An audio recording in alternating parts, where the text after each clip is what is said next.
Good morning, students. Welcome to class 8 of TYBSc Applied Component. I am Ms. Benazir Sheikh, Department of Chemistry from NB Mehta Valwada Science College, Bordi. Students, in our last lecture, we have completed with our first chapter, that is General Introduction to Drugs. In our today's lecture, we are going to start with a new topic, that is routes of drug administration and dosage forms. So let's get started. So students, we know that a drug could be defined as a substance which is used in the prevention, diagnosis, treatment or cure of disease in man or other animals. So students, a dose of a drug is defined as a measured quantity of a medicine that is intended to be taken at one time for therapeutic purpose. So students, a dose is defined as the appropriate amount of drug that is needed to produce a certain degree of response in a patient. The dose of a drug depends on the response that is desired. For example, if we take aspirin for headache, its analgesic dose is 0.3 to 0.6 grams, while if the same medicine is used for rheumatoid arthritis, then its anti-inflammatory dose is 3 to 6 grams per day. So students, most of the drugs can be administered by a variety of routes, and the choice of an appropriate route in a given situation depends both on the drug as well as the patient related factors, and mostly common sense considerations, feasibility and convenience. These factors are important in deciding the route of drug administration to be used. Students, now let us discuss about the factors governing the choice of route. The most important factor is the condition of the patient. Second is accuracy of dosage desired, rapidity with which the response is desired, effect of digestive juices on drug metabolism, rate and extent of absorption of a drug from various routes, site of desired action, whether localized and approachable or generalized and unapproachable, and physical and chemical properties of a drug. So students, these are some of the important factors which governs the choice of route of drug administration. Students, there are different routes of drug administration like oral route, parenteral route, topical route, subcutaneous route, nasal route and rectal route. So students, first we shall be discussing about oral route of drug administration, its advantages and disadvantages. So students, oral route of administration is one of the most commonly employed route for drug administration. The drug, whether liquid or solid, preparation is placed in the mouth cavity and it is chewed or swallowed along with a liquid like water or milk. The advantages of oral route of administration is that it is safer, more convenient and does not require assistance. It is painless and medication need not be sterile. It is economical, both solid and liquid dosage form can be given orally. Students, on the other hand, the disadvantages of oral route of administration is that the onset of drug action is slow.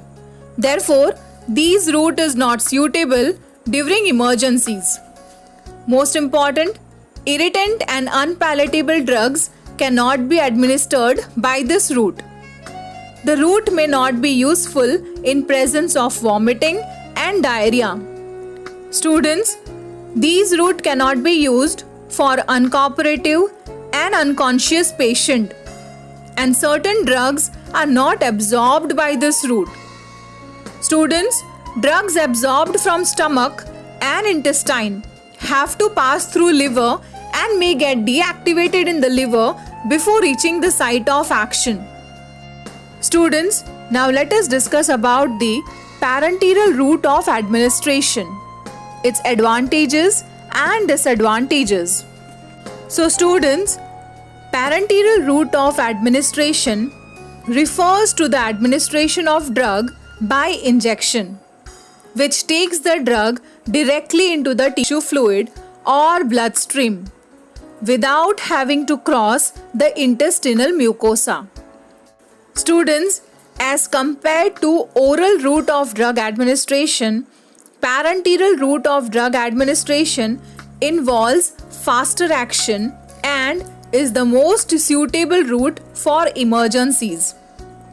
These route can be employed even in unconscious, uncooperative and vomiting patient.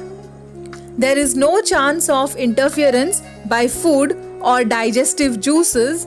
Well, on the other hand, disadvantages of parenteral route of administration is that preparation has to be sterilized.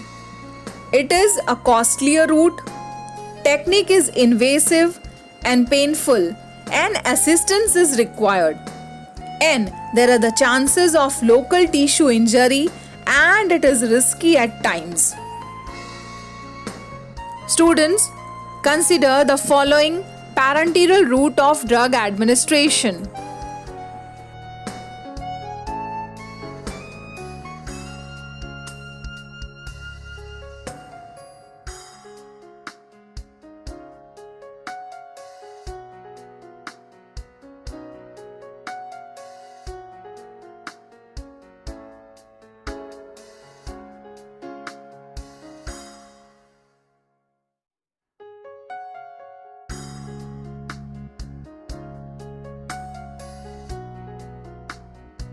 Students, now let us discuss about the formulations and different dosage forms.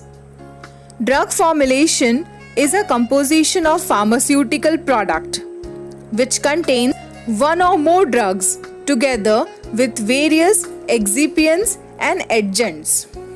Students, when two or more active pharmaceutical ingredients or drugs combine in a fixed ratio into a single dosage, then it is known as fixed dose combination or combination drug.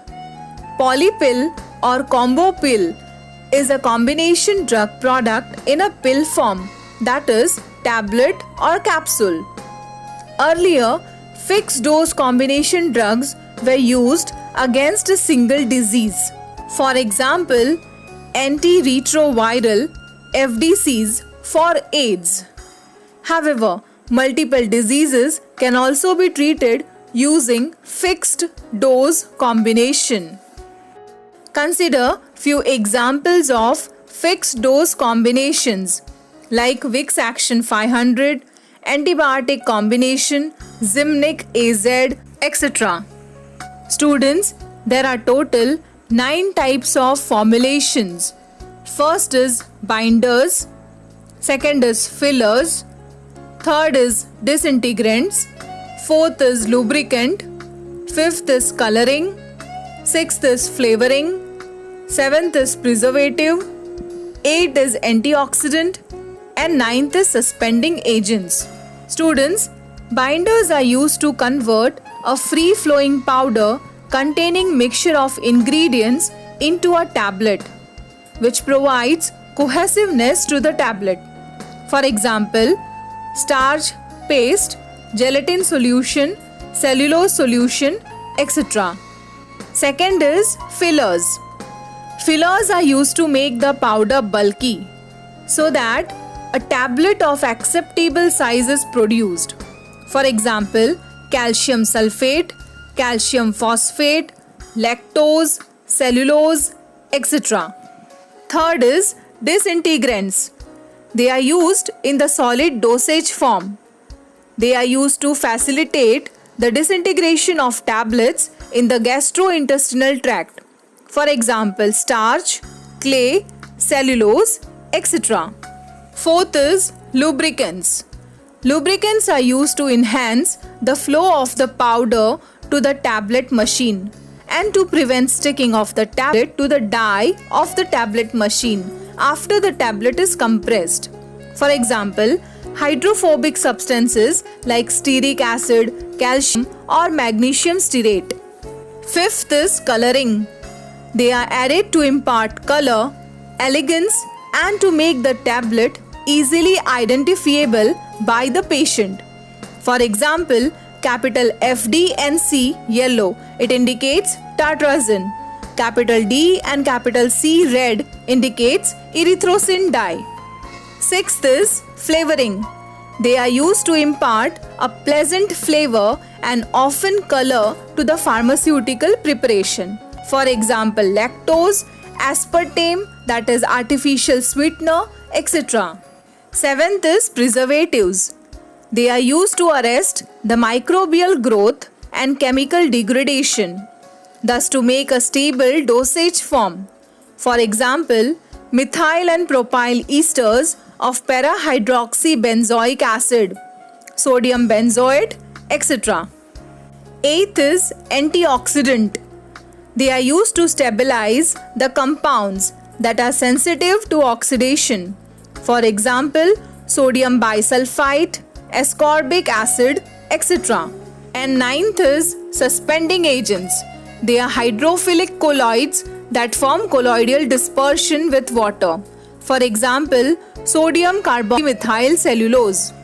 So students, in our today's lecture, we have discussed about the term dose, the factors governing the choice of route of drug administration, different routes of drug administration, oral route of drug administration along with its advantages and disadvantages, parenteral route of drug administration along with its advantages and disadvantages. Then we have also discussed about the different formulations.